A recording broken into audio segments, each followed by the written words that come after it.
Please welcome to the stage, James Rebanks, the Herdy Shepherd.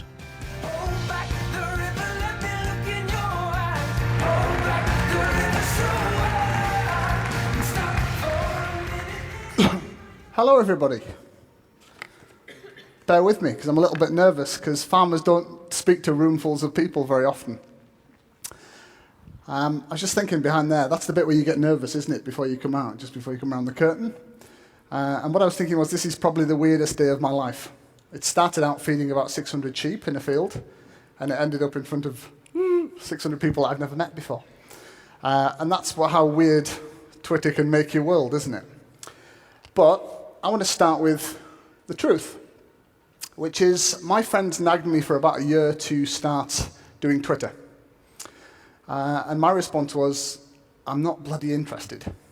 Yeah, it's Kim Kardashian trying to show her boobs. It's Jamie Oliver talking about what he had for breakfast. It's a bunch of celebrities talking about their celebrity lives. That's got nothing to do with me. That was my attitude. I thought, we have a farm in the Lake District.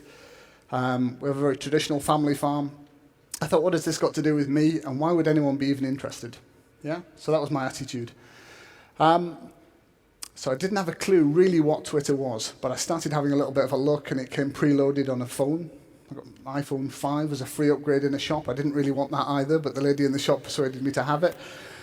Okay, and on face value, my life has absolutely nothing to do with most of yours, probably. We live in the Lake District in the northwest of England. We have 450 sheep.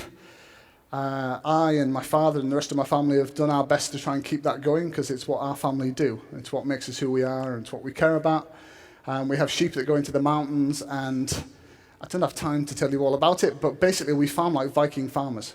We have Herdy sheep, which is what the Vikings brought on their boat to the north of England 1,000 years ago. Okay? So frankly, I thought I had better things to do than go on Twitter. I'd think, well, who's interested? Okay, bear with me. So that's where I live. Just at the top of there's where I live. I've got 3 children. I've got Molly, who's 9. I've got B, who's very cheeky and who would like this, who's 7. And I have Isaac, who's 3, who's obsessed with sheep. So, okay, bear with me for a second. How did it start? So, friends whispering in my ear saying, do Twitter. Me saying, I'm not bloody interested. And then I have a phone with a Twitter app on it, and I think, hang on, I'll have a go at this. So I open up an account, I call it the Herdy Shepherd, at Herdy Shepherd 1. And I put on a picture of what I've just done, which is I've just helped a sheep to give birth and have lambs. I've had 2 lambs, okay? And then I sort of forget about the fact that I put this on Twitter, and I go back to my house, and my phone starts going absolutely mental. You know the Twitter ping sound? It's going ping, ping, ping. I didn't really know what the sound was when it first started. And my wife says, what the hell's going on with your phone? You're getting lots of text messages. And then we have a look and realize that like 200, 300 people have just favorited this picture of our sheep. And I'm thinking, what the hell's going on? What we do is normal. So we don't think we're a story. We don't think we're anything special. We're one of 200 families that do what we do in the Lake District.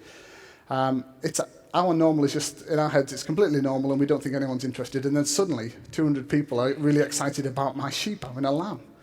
So I thought, I'll try this again. So the next day I sort of tweeted, and the day after I tweeted. And it's gradually gone absolutely bonkers. We've got 42,000 followers on Twitter now, which is completely crazy. And although it sounds like a ridiculous cliche, Twitter's kind of changed my life. I'll tell you at the end, but I just wrote a book which has been published by my friends at Penguin called The Shepherd's Life.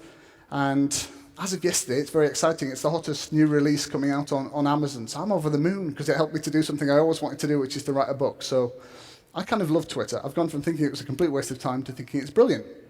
Okay. So I'm not very good at clicking this. You can tell that much, can't you? So what do we put on Twitter? Well, I never put me on. Okay, I'm absolutely never on it. It's not one of those accounts about a sort of celebrity. I'm not a celebrity. I'm just an ordinary working person. What I put on is the things that I love. I love my sheep. I love the landscape I live in. I love the passing of the seasons. I love the wildlife that's around me. And I love and respect the people who do that very traditional way of life. So I put them all on it. It's never been about me. And it's quite odd because I've discovered, and everyone in my family's discovered, that people are really interested in what we do. It's been a revelation. We thought you didn't care. Yeah? We thought you all went to supermarkets and bought the cheapest food and you didn't really care if all the little farms disappeared. And then suddenly you find that's not true. There's actually a dialogue started between me and you and lots of other people.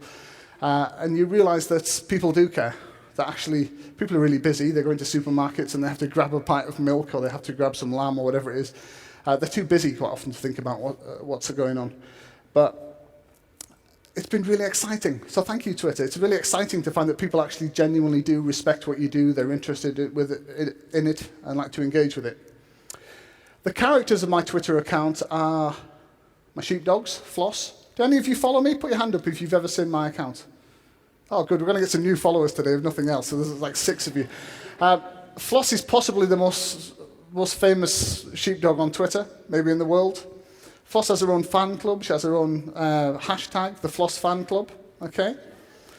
Floss nearly broke the internet 4 or 5 days ago because she had 10 puppies, and I have never heard a phone pinging like it. It was going absolutely crazy. And I know I'm here to plug Twitter, but Vine's weird as well. I just had 650,000 people watch a very bad film of the puppies that I put on there. So social media is weird, isn't it? Okay. Next character is Tan. Tan, actually, I've been gratuitous here because Tan's grown up now, but that was Tan when he was cute. And Tan nearly broke the internet as well.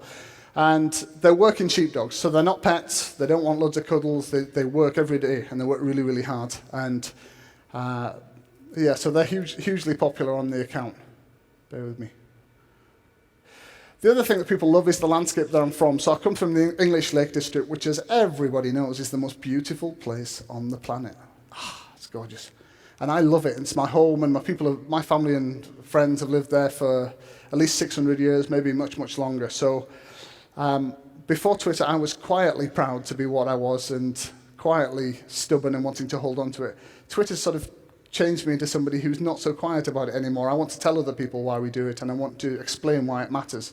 And I want people to think about when they go shopping in supermarkets, why you might want to buy traditionally produced, locally produced food, because you might want to keep some of these things going. Okay. I'm called the Herdwick Shepherd. Not many. I'm guessing most of you don't know what a Herdwick is, but basically about 1,000 years ago, some Vikings came, as well as the raping and pillaging, which you all know about. They were actually good farmers. Okay. Forget the raping and pillaging. They were probably my ancestors. Yeah, but let's go with it.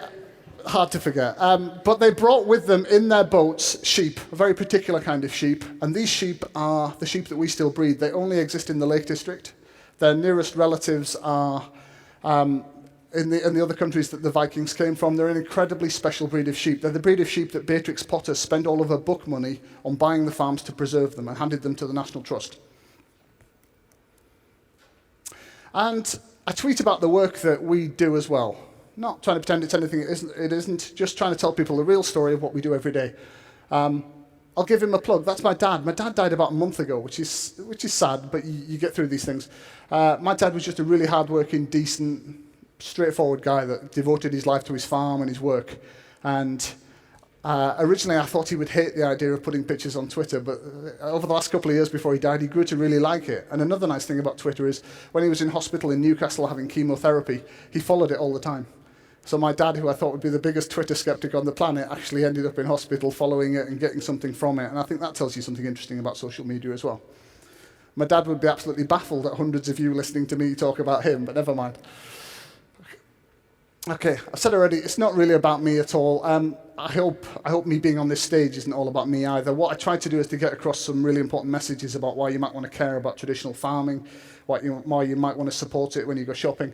And to try and put people who've kind of disappeared from view back on the front of the stage and give them some profile and tell their stories. I think there are amazing people all around the country doing all sorts of amazing things. They quite often don't get into the media, quite often don't get seen. And I think there's something fairly revolutionary about social media, which is some of those people can step up. They don't need a journalist to convert their stories. They can tell their own story. They can communicate with other people. They can sort of put their hand up and say, we're still here, we still do this, we still care about it. And if you're interested, you can follow, you can favorite, you can do something to help us. Okay. What people really like about the Twitter feed, I think, is the photos and the commentary that go with it.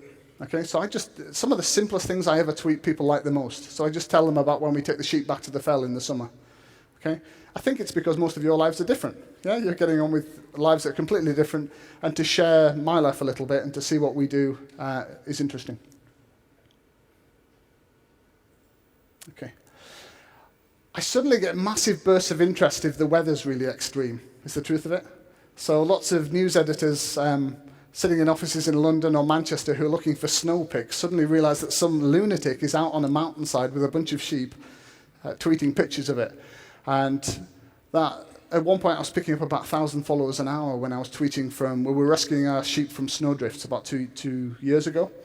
And I was actually sat on my bum taking this photograph. It was one of those completely accidental photographs where you fall on your bum and I go, oh, that looks good. And I took a picture. And that went all around the world. It was retweeted by the New York Times and all the Canadian, Australian news networks, which is really nice. And you think they're just sheep, but I know every single one of those sheep, so it's a completely different thing for me. Okay. And our sheep are special because they're the toughest sheep in the world, toughest mountain sheep in the world. They have to live on the top of the Lake District fells. They're incredibly, incredibly tough. And they've evolved and been selectively bred to live in that unique place. And there's something really special, a part of the sort of the nation's heritage. There's something that should be looked after and protected. Because if you lose these breeds and you lose these traditions, in the future when the world's different, you have to reinvent those things. And it takes thousands of years to create something like that you can create food in a really tough landscape with. That's floss. Floss gets everywhere. You already know that. Okay. Okay. And what I do is I try to take people through the year. I try to share with them what we do. The truth of the matter is, since the 1960s, farming's got quite a toxic public image. There were books like Rachel Carson's Silent Spring. There have been a whole bunch of scares, like the foot and mouth thing. A lot of people are quite suspicious about farming now. They think it's gone quite industrial. And they've sort of become distrustful of it, and it's gone somewhere else. And what I like is that I can talk to lots of people. I can say, hang on a minute, we're not a bunch of crooks. We're not doing weird stuff with food. We're just honest, hardworking people doing what we always did. And this is what it looks like, and you can share our day-to-day work. Okay.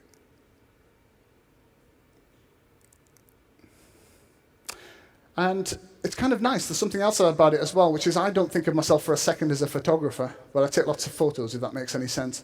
And what's nice is now I can look back through the last 2 or 3 years when I've been tweeting, and there's this wonderful timeline of, like a diary, that I look back through and I think, oh, wow, that's my life for the last 2 years. And that's really nice as well.